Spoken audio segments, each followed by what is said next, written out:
There are two gauges on your air compressor. One measures the pressure in the tank, and the other the pressure from the regulator. After years of use, the gauge can quit working, usually due to corrosion or debris.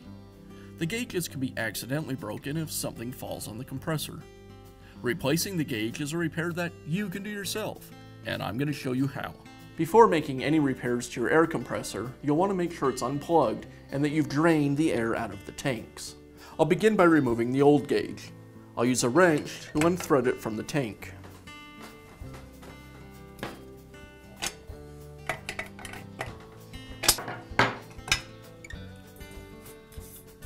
And I'll install the new gauge.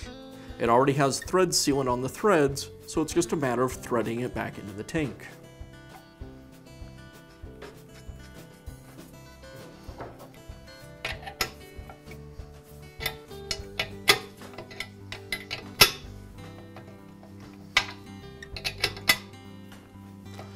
As I tighten it up, I want to make sure I finish so the numbers are legible.